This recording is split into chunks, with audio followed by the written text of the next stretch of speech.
Well, gone are the days when you could have nicked down to the local barbers and got a short back and sides for 2 and 6. In fact, as this hairdryer suggests around me, men's hairdressing is far more sophisticated these days, and in fact, of course, it's far more expensive as well. It can cost you anything from $10 to $30 to get your hair styled properly.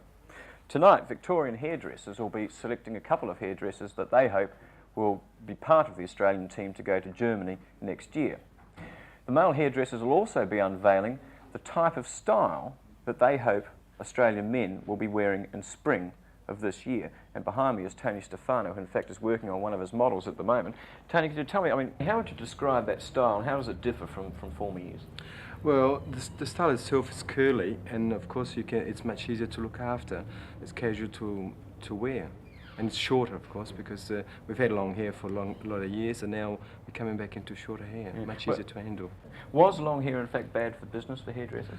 Not bad for business, really, but it was very hard to control, because longer hair is hard to do because we're used to shorter, and coming to longer hair, you had to sort of change your venue of working and things like that, your ideas. Yeah, of course, this short haircut is going to be good for business, isn't it? Oh, it's brilliant, because it brings back the clientele, and it brings the masculinity into the actual men of today in town. Yeah. So who decides the style? I mean, if it's good for business, could I be daring to suggest that in fact you people have set it up yourselves? Well, yes, I think we do meet twice a year, the Australian Fashion Council, and we have closed session and work on heads, and then we decide what should we do for Australian promotion.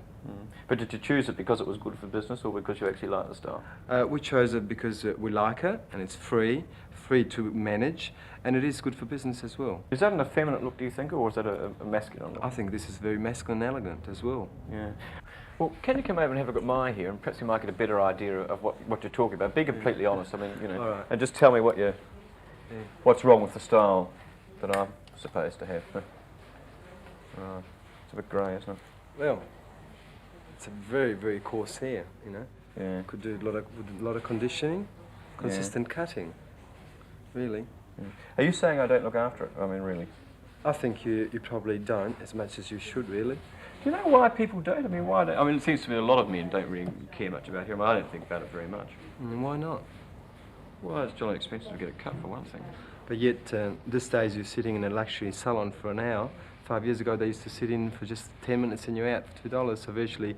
And of course, with the hairdressing profession these days, you know, it's more expensive. And their hair, of course, looks nicer when it's finished. Yeah. So you just cut a bit off the top, would you make it? Well, not so much off the top, probably a little bit of, you know, a bit more off the top, but I like to see your back a little bit more thinner because it's fairly thick for the actual shape of your neck. Coming out like a hedgehog. So, all right, well, be honest, I mean, what's your verdict of it as it is at the moment? As it is or not, I think it looks terrible. We could do quite a lot to it, really. Well, that's the end of this interview. Thank you.